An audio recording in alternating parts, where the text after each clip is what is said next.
பாகுபலியில எப்படி இருந்த ராணா இப்படி இருக்காரு அப்படின்னு தோணுது. அவருடைய பிசிக் ஆர்டினரியா ஒருத்தருடைய பிசிக் வந்து இப்படி வருமா அப்படின்னா அது ரொம்ப கஷ்டம். ஸ்கிரீன்ல பார்க்கும்போது பா என்னையா இந்த ஆள் இப்படி இருக்காரு அப்படிங்கிற மாதிரி ஒரு தோற்றம். அந்த அந்த கேரக்டருக்கு ராணா வந்து பாத்தீங்கன்னா 120 கிலோ எடையை வந்து ஏற்றிருக்காரு. நான் ராணால இப்ப வந்து ரொம்ப வயசு சின்னவர் தான். குடிப்பழக்கம் கூட ஒரு காரணம் இருக்கும்லாம் சொல்றாங்க, அது உண்மைங்களா? இறைவன் கொடுத்த ஒரு வரப்பிரசாதம். அதுல எப்ப என்ன எது சரியில்லாம போகும்ன்றது நம்மளால யாராலையுமே கண்டுபிடிக்க முடியாது. இந்த மாதிரி ஒரு சிச்சுவேஷன் எனக்கு தெரிஞ்சு ராணாக்கு வந்ததுக்கு மெயினான காரணம் அவர் அந்த நேரத்துல. கிங் டிவி நேயர்கள் அனைவருக்கும் வணக்கம். இன்னைக்கு நம்ம இன்டர்வியூ செக்ஷன்ல யாரோட இணைஞ்சிருக்கோம் பார்த்தீங்கன்னா, ஆஸ்கார் மூவிஸ் தயாரிப்பாளர் திரு பாலாஜி பிரபு அவர்கள். வாங்க பேசுவோம் சார். வணக்கம் சார். வணக்கம். பாகுபலி இந்த படத்துல வந்து பிரபாஸ் அவர்களை பத்தி பேசுனதை விட ராணா அவர்களை பத்தி பேசுன விஷயம் வந்து அதிகமே சொல்லணும். உண்மையா வந்து எப்படிப்பா ஒரு வில்லி இப்படிலாம் அடிக்க முடியுமா, அந்த ஜெய்ஜாண்டிகா இருக்கு நடக்கிறதா இருக்கட்டும், அந்த நடந்து வரும்போதே வில்லனுக்கான எல்லா அம்சமும் இருக்குப்பா அப்படின்னு சொல்லி பாராட்டினாங்க. அது பாராட்டின டைம்ஸ் அது. ஆனால் அப்படிப்பட்ட நடிகர் வந்து இப்போ வந்து ரொம்ப மெலிஞ்சு போய் அவராப்பா இவர் அப்படின்னு சொல்கிற அளவுக்கு அப்படியே மாறி இருக்காரு அப்படின்லாம் சொல்கிறாங்களே சார், என்ன சார் நடந்திருக்கு அவருக்கு ஃபஸ்ட்டு? அதாவது நீங்கள் சொன்ன மாதிரி பார்த்தீங்கன்னா பாகுபலியில் வந்து ராணா அந்த கேரக்டர், அந்த பல்வாள் தேவன் அப்படிங்கிற அந்த கேரக்டர் பயங்கரமான பவர்ஃபுல் கேரக்டரு.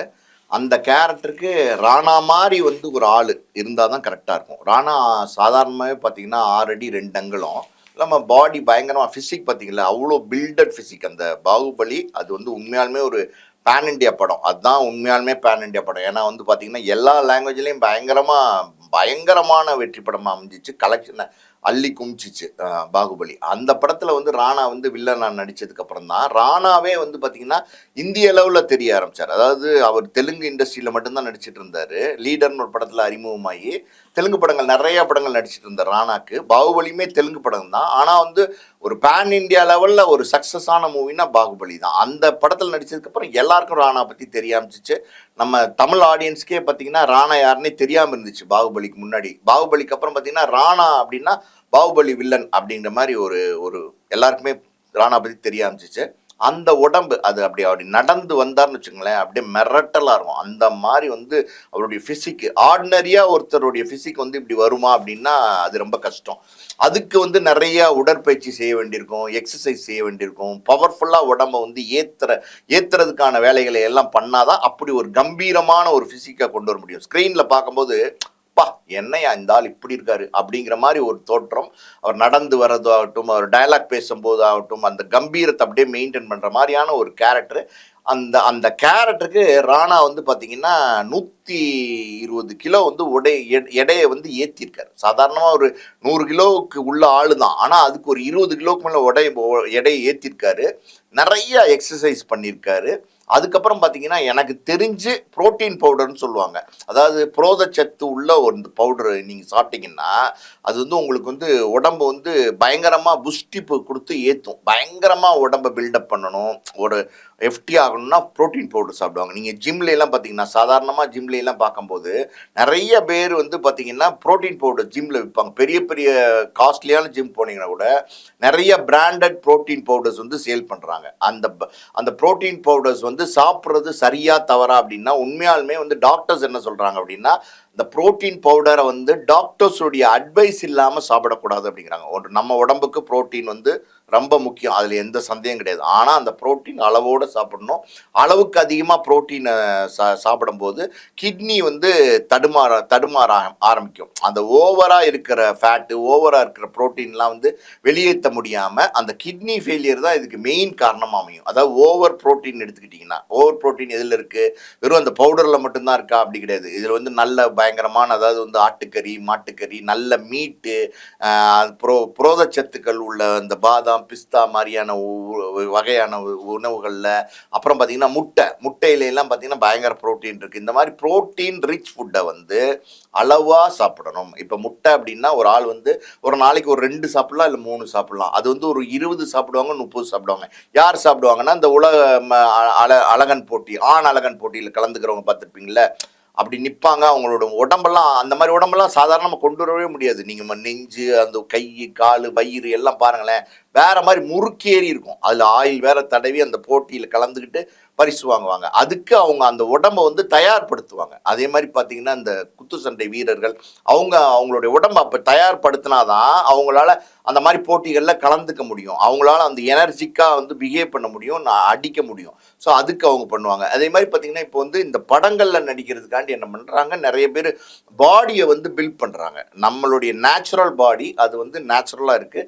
அதுக்கு நீங்கள் தேவையான ஒரு அளவுக்கு எக்ஸசைஸ் கொடுத்து அதை வந்து ஃபிசிக்கை கொண்டு வந்தீங்கன்னா அது வேற.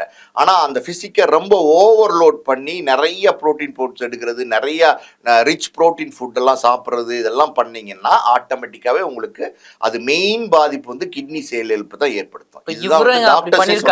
இவர் வந்து அளவுக்குமே அந்த ப்ரோட்டீன்ஸ் வந்து அதிகமாக எடுத்திருக்கிறதுக்கான வாய்ப்புகள் நிறைய இருக்கு. காரணம் எப்படி அப்படின்னா, ராணாலாம் இப்போ வந்து ரொம்ப வயசு சின்னவர் தான். எனக்கு 40+ இருக்கிறது கூட வாய்ப்பு இல்லைன்னு நினைக்கிறேன். அப்படிப்பட்ட ஒரு நடிகருக்கு திடீர்னு இப்படி வந்து கிட்னி செயலிழப்பு வர்றதுக்கு பெரிய காரணங்கள் இல்லை. பொதுவாக இந்த கிட்னி செயலிழப்போ இல்லை எந்த டிசீஸோ எந்த வியாதியுமே யாருக்கு எப்போ வரும்னு நம்ம யாராலையுமே கண்டுபிடிக்க முடியாது. நோய் எப்போ வரும்ன்றது நமக்கு தெரியாது, அது வேற விஷயம். ஆனால் ஒரு நல்ல ஃபிசிக்கோட நல்ல ஹெல்த்தியாக இருக்கிற ஒரு பர்சன் திடீர்னு ஒரு கிட்னி ஃபெயிலியர்னால சஃபர் ஆகிறாரு, திடீர்னு அந்த மாதிரி ஒரு சிக்கல் வந்திருக்கு, ஒரு பிரச்சனை வந்திருக்குன்னா அதுக்கு இவர் செஞ்ச வேற ஏதாவது காரணம் வந்து முக்கியமாக அதுக்கு காரணமாக இருந்திருக்கலாம்.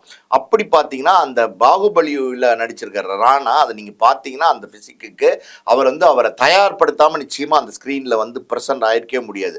அந்த தயார்படுத்தின வகையில் அவர் எடுத்துக்கிட்ட எஃபர்ட்ஸ் இருக்குது பார்த்தீங்களா, அதில் தான் இதெல்லாம் இருக்கும்னு நினைக்கிறேன். இன்னொரு பக்கம் பார்த்தீங்கன்னா பல பேர் என்னென்னா உடம்பை இன்னும் ஏற்றுறதுக்கு ஸ்டெராய்டு இன்ஜெக்ஷன்ஸ் போடுறாங்க. ஸ்டெராய்டு இன்ஜெக்ஷன் போட்டிங்கன்னா என்ன ஆகும்னா உடம்பு வந்து ஏறும். உடம்பு வந்து ஸ்டெராய்டு நீங்கள் யூஸ் பண்ணிங்கன்னா, இன்ஜெக்ஷனாவோ டேப்லெட்டாவோ ஸ்டெராய்டு டேப்லெட்ஸ் யூஸ் பண்ணிங்கன்னா ஆட்டோமேட்டிக்காக அது வந்து உடம்பை வந்து ஏற்றும். அதுக்கு ஒரு உதாரணம் சொல்லணும் அப்படின்னா, நம்ம அஜித் இருக்கார் இல்லையா, அஜித் கூட பார்த்தீங்கன்னா அவர் வந்து நிறைய விபத்துகள் சந்தித்தார், நிறைய முதுகெலும்பு ஆப்ரேஷன்லாம் நடந்துச்சு. அந்த நேரத்தில் அஜித்துக்கு வந்து ஸ்டெராய்டு இன்ஜெக்ஷன்ஸ்லாம் கொடுத்தாங்க. நிறையா ஸ்டெராய்டு இன்ஜெக்ஷன்ஸு ஸ்டெராய்டு டேப்லெட்ஸ் வந்து அஜித் வந்து சாப்பிட வேண்டிய சூழ்நிலை இருந்துச்சு. ஸ்டெராய்டை பொறுத்த வரைக்கும் எப்படின்னா, அது ரொம்ப ரொம்ப அவசியம் அப்படின்னா மட்டும்தான் அது யூஸ் பண்ணுவாங்க. சில நோய்களை வந்து சாதாரண மருந்து மாத்திரைகளால் கண்ட்ரோல் பண்ண முடியாது, கட்டுப்படுத்த முடியாது. அப்போ டாக்டர்ஸ் வந்து ஸ்டெராய்டை வந்து ப்ரிஸ்கிரைப் பண்ணுவாங்க. அந்த ப்ரிஸ்கிரிப்ஷன் அவங்களுக்கு தெரியும், அந்த அளவு வந்து அவங்களுக்கு தெரியும், அந்த அளவோடு கொடுப்பாங்க. அதை கரெக்டாக அவங்க ஃபாலோ பண்ணுவாங்க. அது வந்து எப்படி இருக்குது உடம்புங்கிறத. ஸ்டெராய்டு ரொம்ப டேஞ்சரஸ், ஆனால் it is used for certain disease. அதாவது சாதாரண மருந்துகளால் க்யூர் பண்ண முடியாததுக்கு டாக்டர் கொடுப்பாங்க. அந்த மாதிரி ஸ்டெராய்ட்ஸை வந்து டாக்டர்ஸ் அட்வைஸ் இல்லாமல் எடுத்துக்கிட்டாரா, இதெல்லாம் வந்து நிறைய கேள்விகள் இருக்குது. ஆனால் இந்த ஏதோ ஒன்று வந்து அவர் பண்ணியிருக்கிறாரு, அதுதான் அவருடைய உடலுடைய பின்விளைவுக்கு இந்த மாதிரி ஒரு கிட்னி செயலிழப்பு காரணமாக இருந்திருக்கு. இப்போ வந்து பார்த்தீங்கன்னா அது அந்த படம் முடிஞ்சோடனே ராணா கிட்னி செயலிழப்பு இருக்குன்னு சொல்லி ஒரு செய்தி வந்தது. ஆனால் அது அன்னைக்கு பரபரப்பாக பேசப்படலை. அதுக்கப்புறம் இப்போ ராணா வந்து பார்த்தீங்கன்னா அமெரிக்காவுக்கு போய் மாற்று கிட்னி அறுவை சிகிச்சை செஞ்சு, அது இல்லாமல் பார்த்தீங்கன்னா ராணாவே குறிப்பிட்டிருக்காரு. என்ன சொல்லியிருக்காருன்னா, அவர் இதயத்துலேயுமே ஏதோ ஒரு பிரச்சனை இருக்குன்னு சொல்லியிருக்காரு. ஸோ இதயத்தில் எப்படி ஒரு பிரச்சனை வரும், பல நோய்கள் எப்படி வரும் அப்படின்னா வரும். இந்த கிட்னி செயலிழப்பு வரும்போது என்ன ஆகும்னா உடம்புல வந்து பிபி ஷூட் அவுட் ஆகும். பிபி வந்து பயங்கரமாக ரைஸ் ஆகும். உப்பை வந்து வெளியேற்ற முடியாததுனால கிட்னி செயல்பாடு வந்து உப்பை வெளியேற்றுறது, அழுக்க வெளியேற்றுறது தான். அந்த உப்பை வெளியேற்ற முடியாததுனால என்ன ஆகும்னா உப்பு உடம்புக்குள்ளே இருந்துச்சுன்னா பிபி பயங்கரமாக ஏறும். பிபி பயங்கரமாக ஏறினா அது இதயத்துலேருந்து மூளையிலேருந்து எந்த நரம்பு வேணாலும் பாதிக்கிறதுக்கு வாய்ப்பு இருக்குது. அப்படி இதயத்துலேயும் ஏதோ ஒரு கோளாறு இருந்து எல்லாத்தையும் சரி பண்ணி இன்றைக்கி வந்திருக்காரு. இன்றைக்கி வந்து அவருடைய ஃபோட்டோஸ் எல்லாம் வீடியோஸ் எல்லாம் வந்து யூடியூப்பில் பார்க்கும்போது பார்த்தீங்கன்னா பாகுபலியில் எப்படி இருந்த ராணா இப்படி இருக்காரு அப்படின்னு தோணுது. அது காரணம் அவர் செஞ்ச சில தவறுகள் தான். சார் இப்போ ஃபேன்ஸ் என்ன கேட்குறாங்கன்னா, இப்போ ஓகே ஆப்ரேஷன் முடிஞ்சிருச்சு, மீண்டும் இவர் சினிமா துறைக்கு வருவாரா அப்படின்னு அவங்க ஃபேன்ஸ் வந்து கேட்குறாங்க சார். மீண்டும் சினிமா துறைக்கு வரதுக்கான எல்லா முயற்சியிலையும் எடுத்துக்கிட்டு தான் தம்பி இருக்காரு. அவரை பொறுத்த வரைக்கும் பார்த்தீங்கன்னா ஒரு செட்பேக், அது வந்து உடல் வியாதிங்கிறது யாருக்கு வேணால் வரலாம். நான் முதல்ல சொன்ன மாதிரி அது அவருக்கு ஒன் மாதிரி கிட்னி ஃபெயிலியர் வந்துடுச்சு, அதுக்கு இதுதான் காரணமாக இருக்கும் அப்படிங்கிற மாதிரி நம்மளுடைய யூகங்கள் பல இருந்தால் கூட அவருடைய அந்த பிரச்சனை வந்துடுச்சு. மாற்று அறுவை சிகிச்சை கிட்னி பண்ணியிருக்காரு. இப்போ மறுபடியும் பழையபடி வந்து பார்த்தீங்கன்னா அந்த ஓவர் ஃபிசிக், அந்த எப்படி பாகுபலியில் பார்த்த ராணா மாதிரி ஒரு ஆளை நம்ம பார்க்க முடியுமா அப்படின்னா ரொம்ப ரொம்ப கஷ்டம். மறுபடியும் அந்த உடம்போட அந்த பிசிக்கோட ராணாவை நம்ம பார்க்க முடியுமானா ரொம்ப கஷ்டம். ஆனால் உடலை வந்து தயார்படுத்திக்க முடியும், உடலை வந்து மறுபடியும் பக்குவப்படுத்திக்க முடியும், அதுக்கப்புறம் மறுபடியும் நடிக்க கூட முடியும். அதுக்கும் ஒரு உதாரணம் சொல்கிறேன். அது வந்து எப்படின்னா, நம்ம ரஜினிகாந்த் இருக்கார்ல, ரஜினிகாந்துக்கு 2 கிட்னியுமே மாற்றிருக்காங்க. ஆனால் பார்த்தீங்கன்னா, அவர் கரெக்டாக அந்த டயட்டு, அந்த மாத்திரைகள் எல்லாத்தையும் லைஃப் லாங் மெடிசன் இதெல்லாம். கிட்னி ஒன்ஸ் டிரான்ஸ்பிளான்ட் பண்ணிட்டீங்கன்னா, லைஃப் லாங்காக நீங்கள் வந்து அதுக்கான மெடிசின்ஸ் எல்லாம் சாப்பிட்டுட்டு தான் இருக்கணும். எதையுமே நீங்கள் ஸ்கிப் பண்ண முடியாது. இதெல்லாம் ஃபாலோ பண்ணி அதை வந்து கிட்னி வந்து ஒவ்வாமை நிறைய வரும், நிறைய பிரச்சனைகள் வரும், நிறைய இன்ஃபெக்ஷன் வரும். சின்னதாக ஒரு டஸ்ட் அலர்ஜி ஆனால் கூட இன்ஃபெக்ஷன் வந்துச்சுன்னா அது கிட்னி ப்ராப்ளம் இருக்கிறவங்களுக்கு பல மாத்திரைகளை வந்து கொடுக்க முடியாது. அதாவது நிறைய மாத்திரைகளை அந்த மாதிரி வந்து மாற்று சிகிச்சை பண்ணவங்களுக்கு கொடுக்க முடியாது. ஒரு சில வகையான மாத்திரைகள் தான் கொடுக்க முடியும். ஸோ இதெல்லாம் ரொம்ப கவனமாக பார்த்துக்கணும். ரஜினிகாந்தை பொறுத்த வரைக்கும் பார்த்தீங்கன்னா கிட்னி மாற்று அறுவை சிகிச்சை பண்ணி இப்போ 10-15 வருஷம் பார்த்தீங்கன்னா அவர் ஹெல்த்தியாக இருக்காரு, தொடர்ந்து படங்களை நடிச்சிட்டு இருக்காரு. பழைய சூப்பர் ஸ்டார் மாதிரி ஆள் இருக்காருங்களா கிட்ட இல்லைங்களே? இல்லை, பழைய சூப்பர் ஸ்டார் மாதிரி தான் இருக்காரு. அதில் எல்லாம் இல்லைன்னு எப்படி சொல்ல முடியும்? இன்னைக்கும் ரஜினி மாஸ் தான், இன்னைக்கும் ரஜினி கிளாஸ் தான். ரஜினியோட அதாவது இப்போ நீங்க வந்து ஒண்ணுமே மெனக்கெட் அந்த கஷ்டப்பட்டு நடிச்ச ஸ்டெப்ஸா, டான்ஸ் ஸ்டெப்ஸா இருக்கட்டும், தம்பி, எல்லாமே நீங்க என்னதான் நீங்க வந்து சூப்பர் ஸ்டாரா இருந்தாலும் அதான் வயசுன்னு ஒன்று இருக்குது, புரியுதா உங்களுக்கு? ரஜினி அன்னைக்கு 25 வயசில் சூப்பர் ஸ்டாராக பட்டம் கொடுத்தாங்க, இன்னைக்கு 75 வயசில் இருக்காரு. 75 வயசுலையும் ஹீரோவாக நடிச்சுக்கிட்டு இருக்காரு. யாரையாவது ஒரு ஆளை காட்ட சொல்லுங்கள், இந்திய அளவில் வந்து ஹீரோவாக 75 வயசுலையும் அதே மாஸோட கிரேஸோட அதே பிஸ்னஸ்ஸு யாராவது இருக்காங்களா? ரஜினி எப்படி நடிச்சுக்கிட்டு இருக்காரா இல்லையா? அதெல்லாம் இல்லை, அப்படிலாம் நம்ம சொல்ல முடியாது. ரஜினி அது மாற்று அறுவை சிகிச்சை பண்ணது, கிட்னி மாற்று அறுவை சிகிச்சை பண்ணதுக்கப்புறமும் இன்னைக்கு வந்து நல்லா நடிச்சிட்டு இருக்காரு. ஸோ அதுக்கு காரணம் வந்து அவர் கரெக்டாக அதை ஃபாலோ பண்ணுறாரு, நிறைய விஷயங்களை ஃபாலோ பண்ணுறாரு. பல கெட்ட பழக்கங்களை டோட்டலாக சிகரெட்லேருந்து தண்ணியிலேருந்து எல்லாம் ரஜினி ஒரு காலத்தில் அடித்தவர் தான், எல்லாத்தையுமே இப்போ விட்டுட்டாரு. ரொம்ப ரெஸ்ட்ரிக்டட் டயட்டு ரொம்ப கரெக்டாக ஃபாலோ பண்ணுறதுனால அவரால் அதை மெயின்டைன் பண்ண முடியுது. அதே மாதிரி ராணாவும் அதை வந்து பண்ண முடியுமா பண்ண முடியாதுன்னா பண்ண முடியும். நிச்சயமாக அதை கரெக்டாக ஃபாலோ பண்ணுறோம், ரொம்ப ரொம்ப கரெக்டாக ஃபாலோ பண்ணணும். இப்போ கிட்னி மாற்று அறுவை சிகிச்சை பண்ணியிருக்காங்கல்ல, அவங்களுக்கு நிறைய ரெஸ்ட்ரிக்ஷன்ஸ் டாக்டர்ஸ் கொடுப்பாங்க. இந்த ஃபுட்டு தான் சாப்பிடணும், இந்த அளவு தான் சாப்பிடணும், தண்ணி இந்த அளவு தான் குடிக்கணும். நம்ம நினைக்கிற மாதிரிலாம் தண்ணியெல்லாம் குடிக்க முடியாது. இந்த ஒரு நாளைக்கு வந்து 1 லிட்டர் குடிக்கணும், 1.5 லிட்டர் குடிக்கணும், அது உடல்வாக பார்த்து டாக்டர் சொல்லுவாங்க. இதெல்லாமே ஃபாலோ பண்ணால் தான் அதை மெயின்டைன் பண்ண முடியும். அதே மாதிரி பார்த்தீங்கன்னா இந்த மாற்று சிகிச்சை, கிட்னி மாற்று அறுவை சிகிச்சை பண்ணவங்களுக்கு தொற்று ரொம்ப ஜாஸ்தியாகும். யூரினரி ட்ராக் இன்ஃபெக்ஷன் ஜாஸ்தியாக வர்றதுக்கான வாய்ப்பு இருக்குது. Upper tract infection, lower tract infection இருக்குது. லோயர் ட்ராக் இன்ஃபெக்ஷனுங்கிறது ஈஸியாக சரி பண்ணிடலாம். அப்பர் ட்ராக்ல இன்ஃபெக்ஷன் வந்துச்சுன்னா அது மறுபடியும் கடுமையான ஆன்டிபயோட்டிக்ஸ்லாம் கொடுக்க வேண்டியிருக்கும். ஸோ இதெல்லாம் வந்து ஆல்டுகெதர் வந்து கரெக்டாக மெயின்டைன் பண்ணால் பழையபடி நடிக்கலாம், எல்லாம் பண்ணலாம். ஆனால் அந்த பழைய ராணாவாக வரலாமா அப்படின்னா எனக்கு தெரிஞ்சு வர்றதுக்கான வாய்ப்புகள் ரொம்ப ரொம்ப கம்மி. ஆனால் சார் இவருக்கு வந்து பிறவில இருந்தே வந்து ஒரு குறைபாடு இருக்குது, கண்ணில் குறைபாடு. ஆனால் அந்த குறைபாடு இருந்தும் அதை வந்து நடிப்பு துறையில காட்டாமே வந்து சக்ஸஸ்ஃபுல்லாக வந்து கொண்டு வந்திருக்காரு. அதே மாதிரி இதுலேயும் வந்து அவர் மீண்டு வந்துருவார்னு சொல்கிறாங்களே சார், அது அவ்வளோ பிரச்சனைகள் இருந்தும் அதை வந்து வெளியே காமிச்சிக்காம ஒரு சக்ஸஸ்ஃபுல் ஒரு ஆர்டிஸ்டாக வந்திருக்காருல்ல சார்? தம்பி, நீங்கள் ஒரு விஷயத்த மைண்டில் வச்சுக்கோங்க. ஒருத்தன் வந்து வாழ்க்கையில் ஜெயிக்கணும்னு நினச்சி அந்த இலக்கை நோக்கி கரெக்டாக ஓட ஆரம்பிச்சிட்டான்னா அவன் நிச்சயமாக வெற்றி அடைவான்.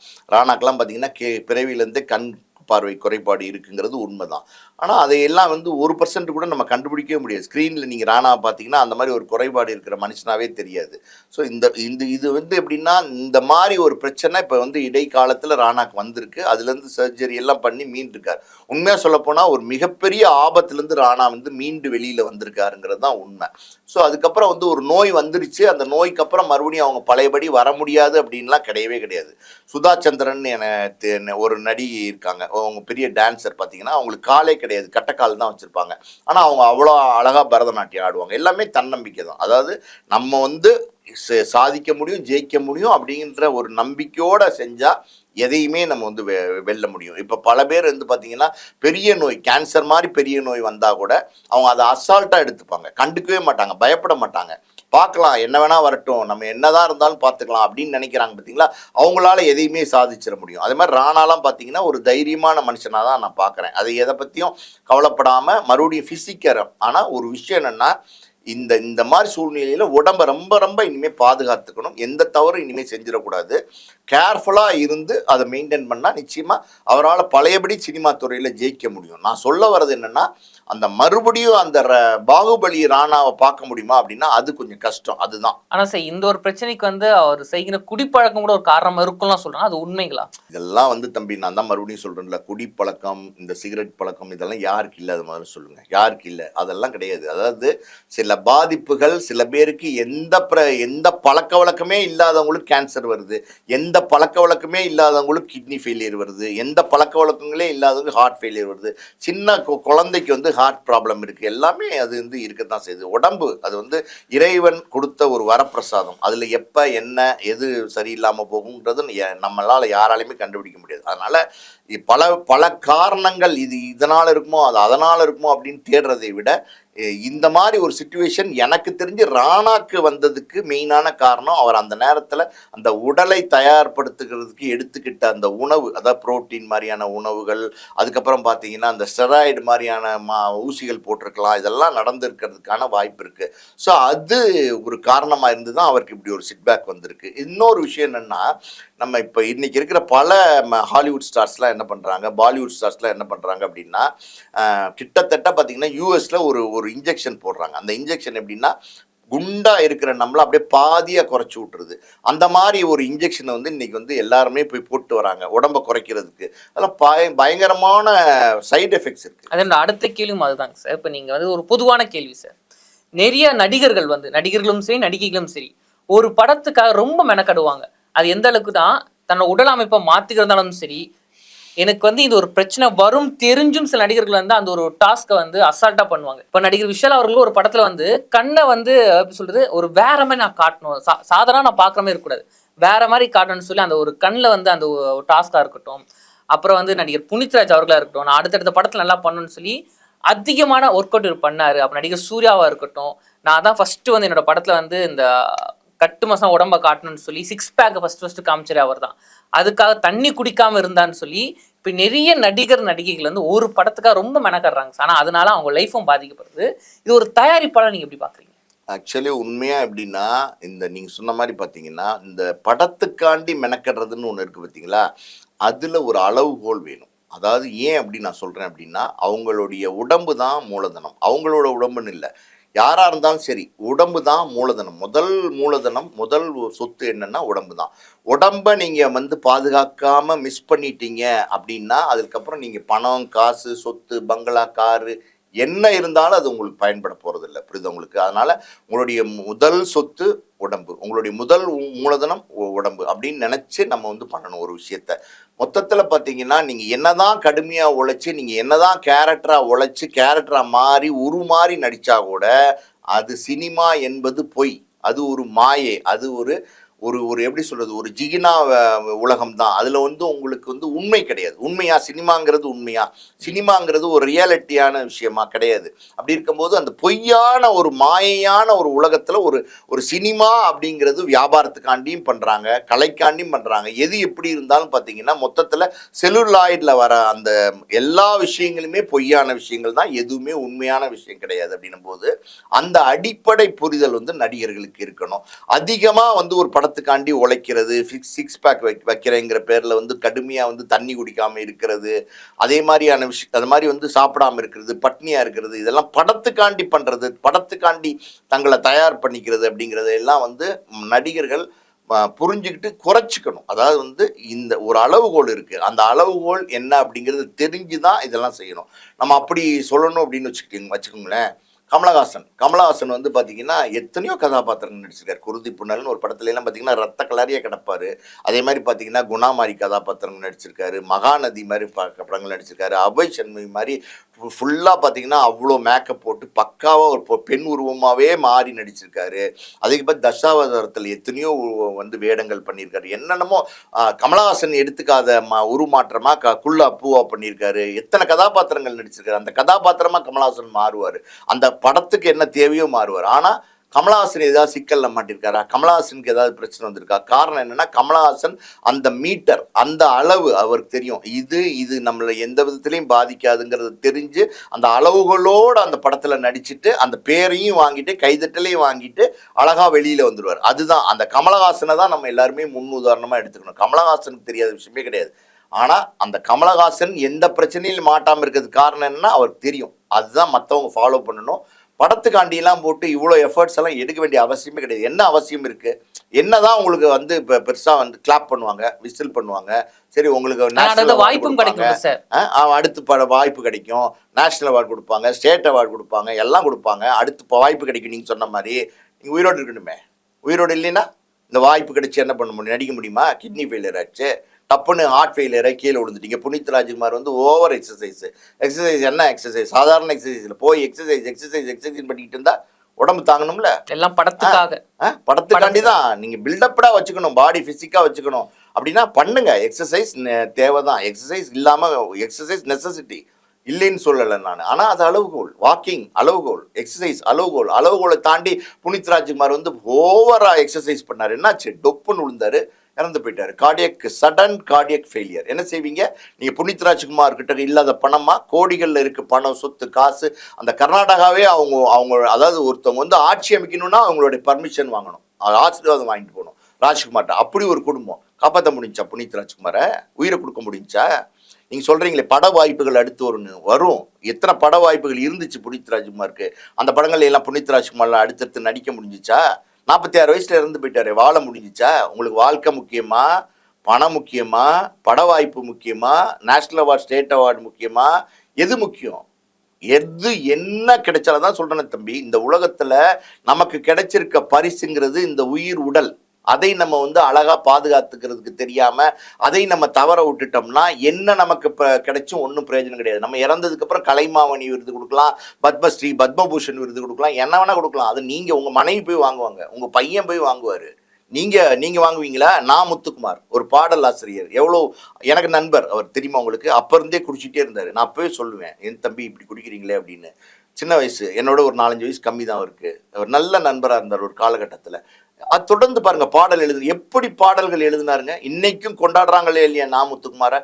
அவர் மாதிரி பாடல் எழுதவே முடியாது. அந்த மாதிரி ஒரு கவிஞர். கண்ணதாசனுக்கு அப்புறம் ஒரு அற்புதமான கவிஞர் நான் முத்துக்குமார். ஆனா குடி குடி குடி குடி வெளிப்படையாவே பேசலாம். குடிச்சு குடிச்சு குடிச்சு தண்ணியே அழிச்சுக்கிட்டாரு. இப்ப நாமுத்துக்குமார் வந்து இறந்ததுக்கு அப்புறம் இன்னைக்கும் நாமுத்துக்குமாரை பத்தி பேசுறோம்.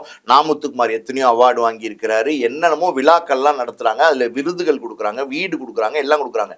மனைவியும் குழந்தையும் வந்து வாங்க முடியுமே தவிர நாமுத்துக்குமார் வர முடியாது. நாமுத்துக்குமார் அந்த மேடைக்கு வரணும்னா நாமுத்துக்குமார் வந்து அந்த உடலை பாதுகாத்திருக்கணும். அதுதான் நம்ம வந்து பல பேர் இப்போ நம்ம உதாரணமாக சொல்லலாம். ரோபோ சங்கர் சொல்லலாம், அருமையான அற்புதமான ஒரு காமெடி கலைஞர். ரோபோ சங்கர் இன்னைக்கு நம்ம இழந்துட்டோமே, ஏன்?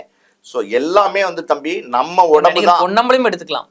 அதான் சொல்றேன்ல, யாரை வேணா எடுத்துங்க தம்பி, நம்ம உடம்பு தான். நம்ம முதல்ல வந்து நம்ம பாதுகாக்க வேண்டியது காசு, பணத்தை, சொத்து, வீடு வாசல கிடையாது, நம்ம உடம்ப. நன்றிங்க சார். நடிகர் ராணா அவர்களை பத்தியும் அளவுக்கு மிஞ்சினான் அமிர்தம் நன்றின்னு சொல்ற மாதிரி ஒரு படத்துல ஆர்வம் இருக்கலாம், ஆனா அது அதிகப்படியா அந்த உடம்பை கெடுத்துற அளவுக்கு இருக்கக்கூடாதுன்னு சொல்லி நிறைய விஷயங்களை பகிர்ந்துக்கிட்டீங்க. நன்றி. தொடர்ந்து பேசுவோம். நன்றி.